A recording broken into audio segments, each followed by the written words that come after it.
Hey, Miss Prost. All right, I'm going to try a little demo video. Hopefully it helps. If not, then, like I said earlier when we talked, just let us know. We'll get you guys in shortly before close to give Leo his insulin injection this evening, later this afternoon.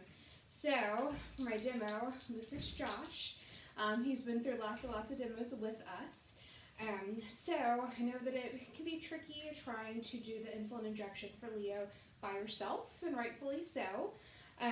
So what I would suggest is to have a specific place. For me personally, elevation helps me.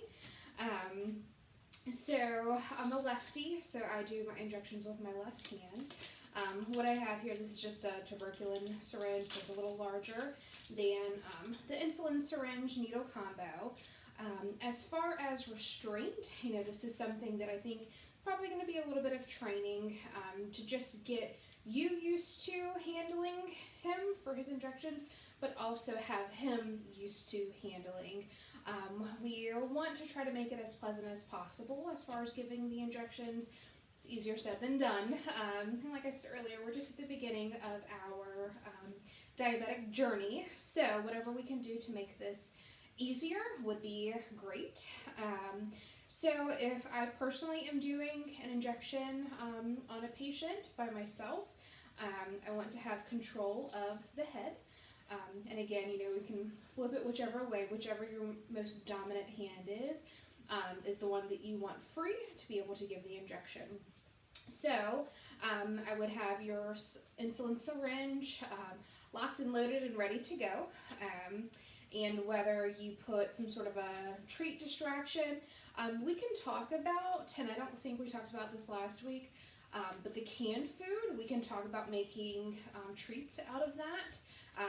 There's a recipe online. Essentially, you shake out the loaf of canned food, slice it, and bake it, and you can make little treats just from his food, so we're not throwing him off of his diet. I know that we talked about diet quite a bit last week. And Dr. Martin has reiterated that as well. So, we can work on distraction. This is something that I don't want you to do just at the time of insulin injections. Do it a couple of times a day, make it fun, as fun as we can make it. We don't want him to feel like the only time you go in for a hug is to inject him. So, a little sidetracked, but we've got our insulin locked and loaded, ready to go. I'm going to, under his neck, gently hold him like so. I'm going to pull his head to me. We talked a little bit about muzzle training earlier. You can look online, look on Amazon for muzzles.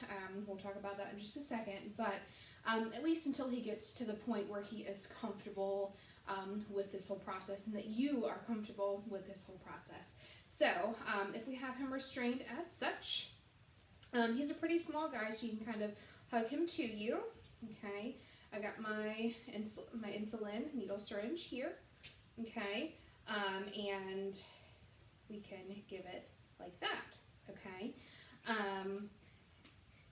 Again, it's going to take practice. This isn't something that is going to be magically perfect from the get-go. This is new for you. Him coming into your home is a new situation. Like you said, you've barely had 2 months with him, and here we are throwing a wrench into the plans. So try your best.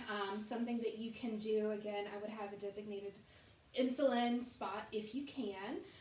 Get him to that spot, kind of just practice your restraint technique.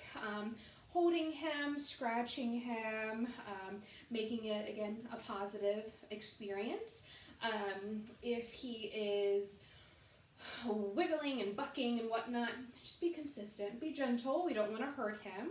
But once he relaxes, then maybe you relax, right? We don't want this to be something where he knows if he is flailing and moving and jumping around that you let him go and that's his release.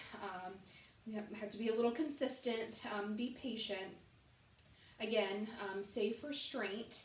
We're not too tight under his neck by any means, but at this point we've got a little more control of his head. And again, do this a couple of times a day. Don't have it be just when it's time for his insulin injections, okay?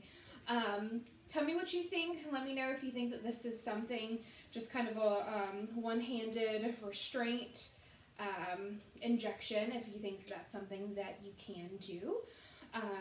Let's see, what are some other things? So we talked about the treats. If you let me know, I can find that recipe for you as far as making treats out of his diet, his canned food, and maybe if it's just, breaking it up. What we have here, we have these lick mats. So maybe even, I'll have to look to see where we got these. I'm not sure where we ordered them.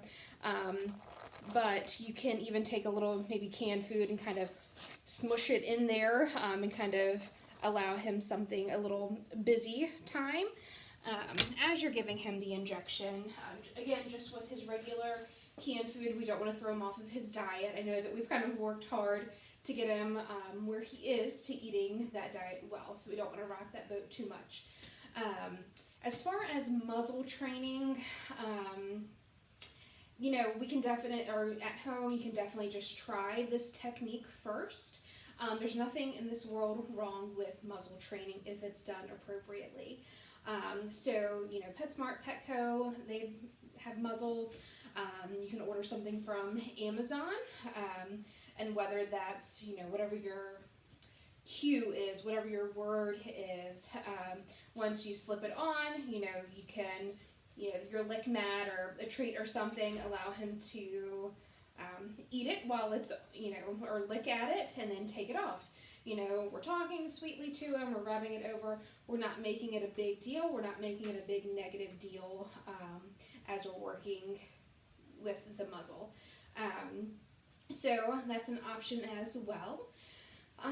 We have had in the past a similar situation with the pet not being very agreeable with receiving insulin injections. This particular owner was elderly, so there were a couple of other factors, but what we ended up doing was we prescribed gabapentin, a low dose of gabapentin, for the owner to give like an hour or so before the injection. Not enough to sedate the pet, but just to kind of take the edge off, at least as we're kind of working through the insulin injection training with the pet and the owner. So that's an option as well. So let me know what you think, and let me know if you have any questions. I'll be here until we close today at 5, and good luck, and we'll talk soon. Bye.